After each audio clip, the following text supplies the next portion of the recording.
ఈ పెద్ద మనిషి మనల్నేమో పరాయి వాళ్ళని చూసినట్టు చూస్తాడు, ఆ ముసలాళ్ళనేమో తల మీద పెట్టుకుంటాడు.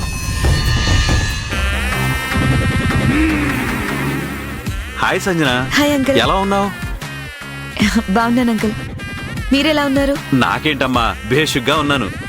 నువ్వు కోపతాపాలు మర్చిపోయి పవిత్ర ఆదిలతో కలిసిపోయావని తెలిసి చాలా సంతోషించాను.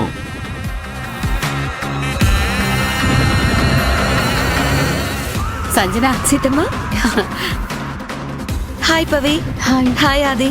హాయ్ సంజన, సరోజ రండమ్మా. పద రా సంజన. బాగున్నారా? బాగున్నానమ్మా, రండి కూర్చోండి.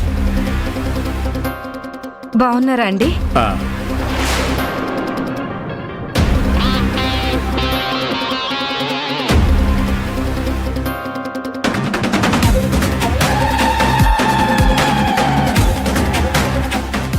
మీరు ఇలా రోజు వస్తూ ఉంటే నా మనసుకి చాలా తృప్తిగా ఉందమ్మా.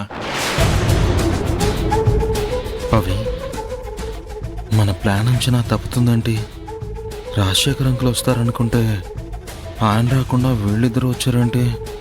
లేదు, అది మన ప్లాన్ వర్కౌట్ అవుతుంది. ఆయన కూడా వస్తారు, రాకపోతే వచ్చేలా చేస్తాను. సంజు, నువ్వు రావడం మావయ్య ఎంత హ్యాపీగా ఫీల్ అయ్యారో చూడు. ఆంటీని కూడా తీసుకొచ్చినట్టే అంకుల్ని కూడా తీసుకొచ్చి ఉంటే తన ఫ్రెండ్ వచ్చారన్న ఆనందంతో ఎంతో సంబరపడిపోయేవారు. అంకుల్ని కూడా తీసుకురావాల్సింది.